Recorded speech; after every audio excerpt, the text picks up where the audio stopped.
Visakha RK beach లో ఒక్కసారిగా వెనక్కి తగ్గిన సముద్రం.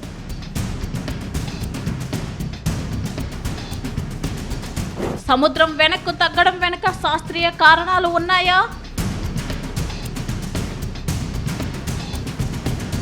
ప్రకృతి సంకేతాలను నిర్లక్ష్యం చేయవద్దని విపత్తు నిర్వహణ నిపుణుల హెచ్చరిక.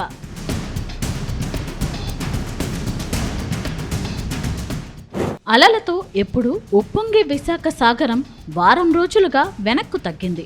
విశాఖలోని ఆర్కే బీచ్ సమీపంలో కొన్ని మీటర్ల మేర సముద్రం వెనక్కు వెళ్లడంతో ఇప్పటి వరకు అలల కింద దాగి ఉన్న రాళ్లు, ఇసుక మేటలు, సముద్ర గర్భంలోని సహజ నిర్మాణాలు బయటపడ్డాయి. ఈ అరుదైన దృశ్యాన్ని చూసేందుకు వందలాది మంది బీచ్ కు చేరుకుని సెల్ఫీలు, వీడియోలతో సందడి చేస్తున్నారు. కానీ ఇదే సమయంలో శాస్త్రవేత్తలు మాత్రం ఆసక్తి కంటే అప్రమత్తత ముఖ్యమని హెచ్చరిస్తున్నారు.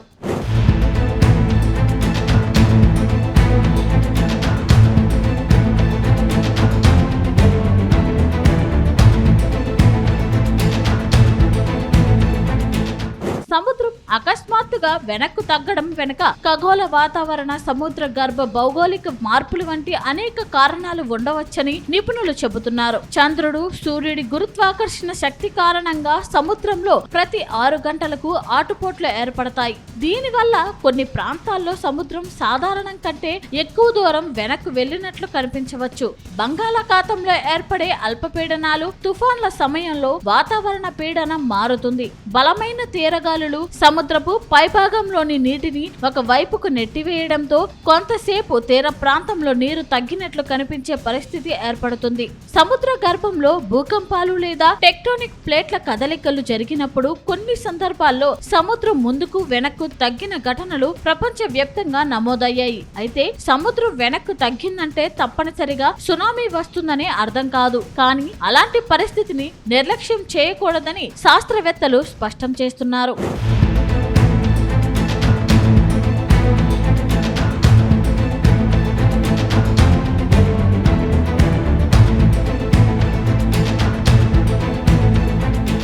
విశాఖ తీరంలో కనిపించిన ఈ అరుదైన దృశ్యం ప్రజల్లో ఆసక్తిని రేకెత్తించిన శాస్త్రవేత్తలు మాత్రం అప్రమత్తంగా ఉండాలని సూచిస్తున్నారు. ప్రకృతి సంకేతాలను నిర్లక్ష్యం చేయొద్దు, పుకార్లను నమ్మొద్దు, అధికారిక హెచ్చరికలని అనుసరించండి అని విజ్ఞప్తి చేస్తున్నారు.